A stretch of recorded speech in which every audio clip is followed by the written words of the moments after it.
ሰላም አለይኩም ወራህመቱላሂ ወበረካቱ። ውድና የተከበራችሁ የተወደዳችሁ የሉቱ ቤተሰቦች እንደምን አላችሁ? እንደምን ቆያችሁ? እንደምን ሰነበታችሁ? እንደዚሁም ክርስቲያን ወገኖቼ ሰላም ሰላም ብያለሁ። ሰላማችሁ በያላችሁበት ዓለም ዳርቻ ብዝዝት ይበልልኝ። ለዚህ ዩቱብ ቻናል አዲስ የሆናችሁ ላይክ እና ሼር ሰብስክራይብ እያደረጋችሁ ቤተሰብ እንድትሆኑ በትህትና ጠይቃለሁ ማለት ነው።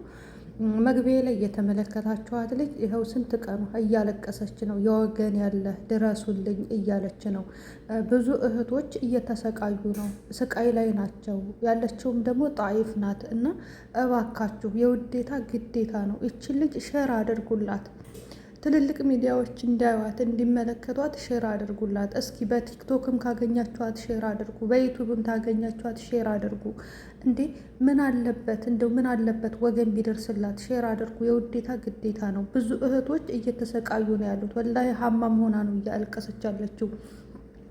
ትልቅ መከራ ውስጥ ነው ያለችው። ሰው ካልተቸገረ ያለቅሳል። ሰው ካልተቸገረ እርዱኝ ይላል አይልም።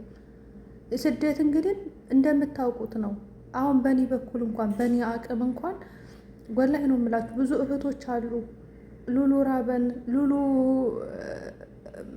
ማን ነው ቢሮ አላናግራለን፣ ሉሉ በቃ በጣም ከምላችሁ በላይ እየተሰቃዩ ያሉ አሉ። ማን ይድረስላቸው? ማን ወገን ይድረስላቸው? ማን አለሁላችሁ በላቸው? ወዴት እንጩህ? ወደ ማን እንጩህ? ወደ ማን? ወዴት እንድረስ? እንደው እስኪ ባካችሁ እህቶቼ ማለት ቢያንስ የመጡበት እንኳን ቢሮ የእነዚህን ልጆች ኃላፊነት መውሰድ ካልቻለ ወደ ህዝብ ይምጣ፣ ታቅሙ በላይ ከሆነ ማለት ነው። እንዴ ለምንድን ነው ግን የኢትዮጵያ ቢሮዎች አረቦችን የሚፈሯቸው? ህግ እኮ ነው። ለምንድን ነው የሚፈሯቸው? ለምንድን ነው ለዜጎቻቸው ክብር የማይሰጡት? ወላይ ብዙ ልጆች አሉ። አሁን አንድ ልጅ አለች። ሉሉ ምን ላደርግ? ሉሉ ልገለኝ ነው። ሉሉ ሴትዮዋ ልገለኝ ነው። ህይወቴና ትርፌ ትለኛለች። እኔም እንዴት አርጌ ላትርፋት? እንዴት አርጌ? እኔ አቅም የለኝም። ወላሂ ነው የምላችሁ። ቢሮዎቹ ሲደወላቸው ይሳደባሉ። በስነ ስርዓት እንኳን አያናገሩም። በስነ ስርዓት እንኳን ችግራችሁን ይሄ ችግራችሁ ነው ምናምን ብለው እንኳን ችግራችሁን ሊሰሙ ፈቃደኛ አይደሉም። የሚሰሙት እነሱ መዳሞችን ነው። እነሱ ደግሞ በጣም ነው የሚያስመስሉት፣ በጣም ሲበዛ ማለት ነው። የስደትን ህይወት የሚኖርበት ያውቀዋል። እንዴት ነው መረዳት ያቃታቸው? ቆይ የኛዎቹ እንዴት ነው መረዳት ያቃታቸው? እኔ ምንም እየገባኝ አይደለም። ለምን ይቺ ልጅ አሁን ስንት ቀኗ ነው? ድረሱልኝ የወገን ያለ ድረሱልኝ እያለች ሀማም ውስጥ ሆና ነው እያወራች፣ ሽንት ቤት ውስጥ ሆና ነው እያወራች ያለችው። ይህ ማለት በጣም ትልቅ ችግር ውስጥ ናት፣ እያለቀሰች ነው። ኧረ እባካችሁ ሸራ አድርጉላት፣ ኧረ እባካችሁ ድረሱላት። ነገ ያንቺም የሌሎቻችሁ መጣ ፈንታ ነው የሚሆነው። አንድ ልጅም እንደዚሁ እየተሰቃየች ነው። ስልክ አይፈቀድላትም፣ ትደበደባለች። ለምን? እኛ ኢትዮጵያኖች እኮ እንደው ሌሎች ዜጎች ነበሩ የሚደበደቡት። እኛ እኮ ኢትዮጵያኖች በጣም ነበር የምንፈራው፣ በጣም ነበር የምንከበረው። አሁን ግን ያ ክብራችን ጠፋ። ሬሳችን በየቦታው በየጥሻው በየመንገዱ ነው እየወደቀ ያለው። ወዴት አቤት ነበር? ወዴት እንበል? ወዴት እንጩህ? ወደ ማን እንጩህ? ማን ይስማን እንዴ? ማን ይስማን? እነዚህ ልጆች እኮ ሲያመጣ አንድ ኤጀንሲ ሲያመጣ የእነሱን ሙሉ ኃላፊነት ወስዶ ነው። ሲቸገሩ ሊደርስላቸው ነው፣ ቤት ሊቀይርላቸው ነው።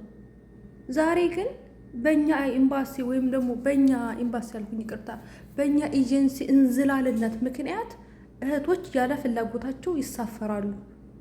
እህቶች ያለ ፍላጎታቸው እየተሰቃዩ ይኖራሉ። ለምን እንዴ? ያለ ፍላጎታቸው እኮ መሰፈር አይችሉም። መብት አላቸው እኮ ያለ ፍላጎታቸው እንዳይሳፈሩ አላቸው መብት። ቢሮ ቢቀይረው እንዲሰሩ ማድረግ ይችላል እኮ። ያለ ፍላጎታቸው መሳፈር የለባቸውም እኮ። ግን የትኛው ኤጀንሲ ነው የሚደርስላቸው? የትኛው ቢሮ ነው የሚደርስላቸው? ቢሮዎቹ ሲደወላቸው በስድብ ነው የሚያጥኗቸው። በስድብ ስንት አይነት ስድብ ነው እኔ እንኳን ያስተናገርኩትኝ። በስድብ ነው የሚያጥረገርጓችሁ። የትኛው ስነ ስርዓት? የትኛው ችግራችሁን እንኳን ለመናገር እኮ እድል አይሰጧችሁም። ችግራችሁን ለማስረዳት እድል አይሰጡም። ገና እንደዚህ ነው ምናምን ሲሉ ምን አባሽ እንደዚህ እኮ አለ አርፈሽ ስሪ ትሰሪ እንደው ስራሽን። በቃ የሚያስፈራሩት የማስፈራሪያ ጉድ እኮ ነው። እነሱ ገንዘባቸውን ነው የሚያሰቡት። ለምን? ህይወት እኮ ይበልጣል። ከገንዘብ በላይ ህይወት ይበልጣል። እነዚህ ልጆች ለእናትና ለአባታቸው ያስፈልጓቸዋል። እነዚህ ልጆች ለእናትና ለአባታቸው ያስፈልጓቸዋል። ወዴት እንውን? ወዴት እንጩህ? የአላህ ጌታ እንዲሁ ያ ረቢ አላህ በየቤቱ የሚሰቃዩትን ሁሉ አንተ ድረስላቸው። የጾታ ጥቃት አለ፣ ድብደባ አለ፣ ረሃብ አለ። እንዲሁ ስንቱን ልበላችሁ እህቶች፣ ወላሂ እንዲሁ ስንቱን ስንቱን ልንገራችሁ። በእኔ አቅም እንኳን የማዳመጠው የምሰማው ማለት ነው። ወላሂ የማዳመጠው የምሰማው ምን ብዬ ልንገራችሁ? ወላሂ ሌላ ደግሞ እች ምስሉ ላይ የምትመለከቷት ልጅ በኃላፊ ቲክቶክ ላይ መዳቤቷ ለቃን ነበረ። ምን እያለች ነበር የለቀቀቻት? ወንዶችን እያሰደበች በአረበኛም እንደዚህ በይ እያለች አሁን የአእምሮ ህመሟን ክፍል ገብታለች። ነገር ግን ቤተሰቦቿ አልታወቁም። ቤተሰቦቿ የት እንዳሉ አታውቅም። ማለት የአእምሮ በሽተኛ ስለሆነች የምትናገረውን አታውቀውም። እባካችሁ ለዚችም ልጅ ድረሱላት። አሁን ያለችው የአእምሮ ህሙማን ክፍል ናት እና እስኪ ድረሱላት። አትናገርም፣ ምን እንደሆነ የማን እንደሆነ አትናገርም።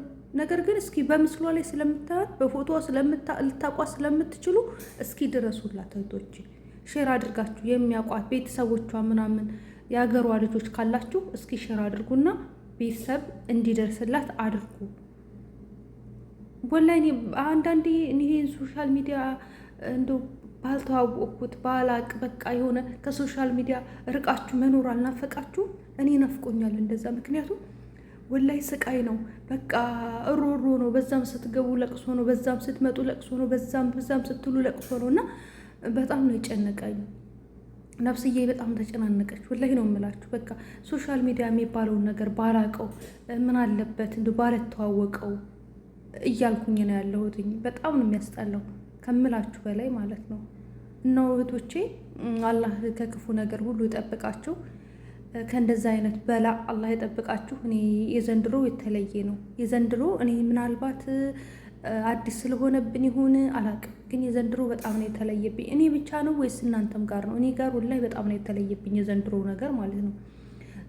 እኔ አላቅም እኔ ጋር ብቻ ነው ወይስ እናንተም ጋር ናችሁ? እናንተም እንደኔ ነው እያሰባችሁ ያላችሁት? አላሁ አለም። እኔ ግን በጣም ነው ነፍስዬ የተጨነቀችው።